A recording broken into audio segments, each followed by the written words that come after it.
Hi there, I'm Angela Brown, and this is Ask a House Cleaner. This is a show where you get to ask a house cleaning question, and I get to help you find an answer. Now, today's question comes from a homeowner who wants to know what is the deal about the toilet bowl ring. He says, every time I go into this bathroom that we never use, there's a ring on the inside of the toilet. What is up with that? All right, well, let's talk about toilet bowl rings, if you will. There are 3 different types of toilet bowl rings, and once you understand the different types of toilet bowl rings, then you can go ahead and decide how you're going to clean them. Okay, so the first one is a red, rust, or brown colored ring.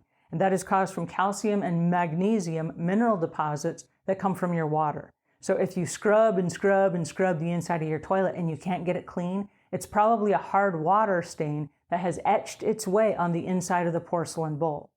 There you go. Okay, the second kind of ring is a black or a green ring. It just rings right around where the water sets in your toilet, and that is mold. So now you know that's mold. The third kind of toilet bowl ring is pink, and that's a bacteria ring around the inside of your toilet. Okay, so first let's talk about the rust and how we clean the rust. Now the rust is going to be the very, very hardest ring or gunk on the inside of your toilet to get rid of because it does etch its way on the inside of the porcelain. And it's very hard to get rid of. The most effective way to get that is with hydrochloric acid. Now, hydrochloric acid is a caustic material. And if you look at the SDS sheets of the chemicals that you use to clean your toilets, you will see what the different breakdowns are of the chemicals. Now, the SDS stands for Safety Data Sheet. And every chemical manufacturing company is required by law to produce an SDS sheet. So if you're going to buy a particular chemical, you may want to go online and do a little bit of research first. And so what you can do is you can type in the brand name of the product you want to use, and right next to that type in SDS, and it should pull up the chemical data sheet for the product that you want to buy. Now, of all of the different toilet bowl chemicals that are on the market, the one that has the highest amount of hydrochloric acid in it are the Lysol brands. That is Lysol Toilet Bowl Cleaner.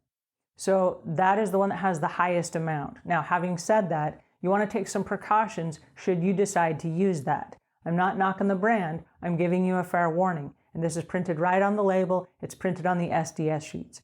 Because it's caustic, you want to make sure that you're either using gloves or that you do not touch what is actually being put inside your toilet, because it will give you a chemical burn on your skin.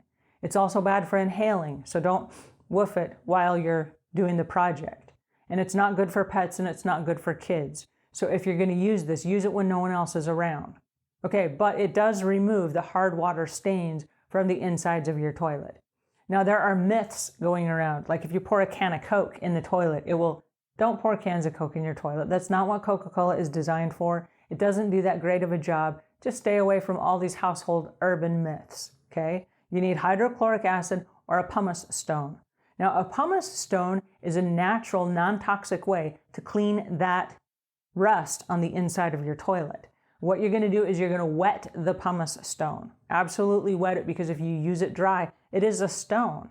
It is a stone, and you are going to be scrubbing on the inside of the porcelain. And so as you scrub it, even if it's wet or dry, you're going to be scratching that porcelain away. Now, the hard water stains have already etched into your toilet bowl, which it looks nasty anyway. So you may not care if you remove the rust, but now you're scraping away the inside of the porcelain. So you're removing that finish, which, here's the caution to that. It's more susceptible now to future stains because you've erased that finish. So just so that you are aware, and in full disclosure, if you use a pumice stone on the inside of your toilet, you are scraping away the porcelain. There you go. But it's non-toxic, and it looks better than having all of the rust stains inside your toilet. Now, there's another method that is also very effective. If you have a couple of denture tablets, you can put those inside the toilet, close the toilet lid, and leave it overnight so that as it disintegrates, it will eat up a lot of that rust and stuff that's on the inside of the toilet. So that is a way to get rid of number 1 kind of toilet bowl ring. All right, now number 2, which is the black mold or green mold. Now, this is an interesting concept because what we put into our bodies is eliminated through our toilets. And so we're talking about a sewer system that flushes and it washes down out into the pipes. We're going to just say the pipes because who knows where those pipes go, but they go through the building that you live in or the house or wherever. But the water doesn't always flush out. There are remnants of whatever is inside what you just flushed, part of the sewer, that stays inside those pipes. So once you flush the toilet and it looks nice and clean in your toilet, there's mucky water that's going somewhere else. See a black or a green rim and it's greasy, that's probably tar or nicotine. For all the houses that I've cleaned over the years, I can walk into a house, people go, look at this ring, what's this from? That's a tar ring from nicotine. And people say, no one in my house smokes. Guess what? Yes, they do. Or they chew tobacco. That is a nicotine stain. And it's very easy to spot because it's thick and greasy because it has the tar in it, and that doesn't flush very well. Which takes us to number 3. The third type of ring is a pink bacteria ring. And this is, we call it the bathroom ring or the bathroom mold. It's not really a mold, it's a bacteria, and you'll find it inside showers and sinks and toilets. And what it's based on is this. It's a mix of airborne contaminants and dust that settle with water and body excrement. And so that could be feces, it could be urine, it could be sweat, it could be dried skin cells, it could be stuff that you wash out of your hair. When you mix that with soap, like with shampoo, that's where you see that inside your showers. When you flush your toilets, there's a lot of that extra body stuff that's now mixed with airborne contaminants that settles around as a pink ring inside your toilet. So how on earth are you supposed to clean this? Well, for the black and the green mold and the pink mold, you can use a simple cleanser, something like Barkeeper's Friend or Comet Cleanser. You just put a little bit of cleanser in there. It's a powder. You shake it in there. You take a toilet brush. You clean the inside of the bowl and you scrub it really well. And while you're scrubbing it, make sure you scrub up underneath that rim so that clean water is washing down into the area you're cleaning now. But if it's coming through mold, there will always be bacteria inside your toilet.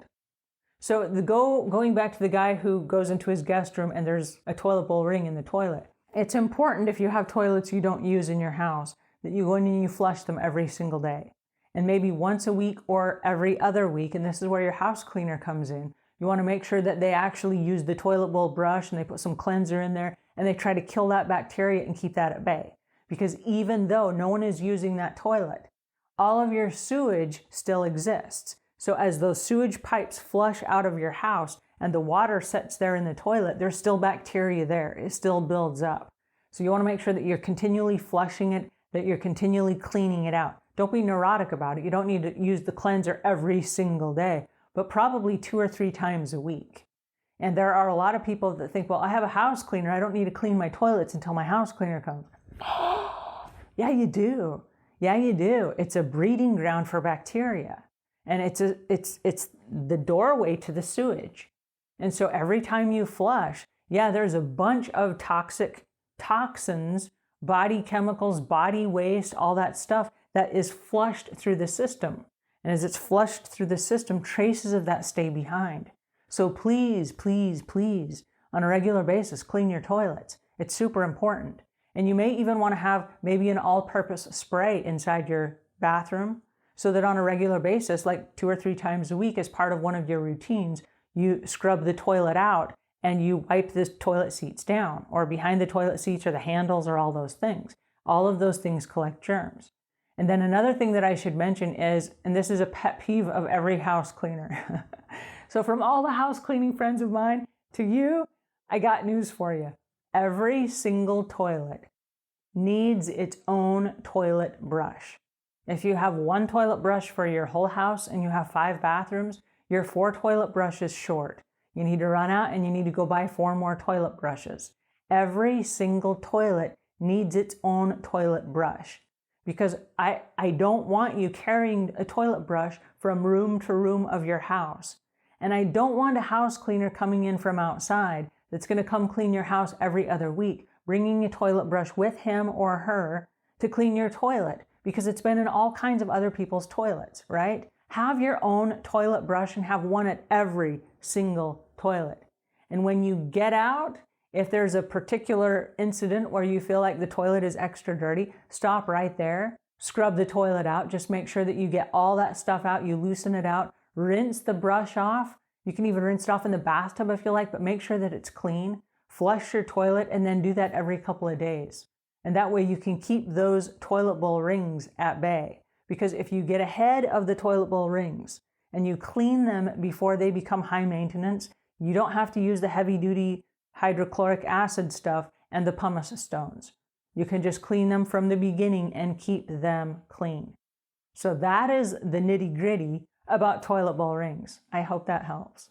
Alrighty, and until we meet again, leave the world a cleaner place than when you found it.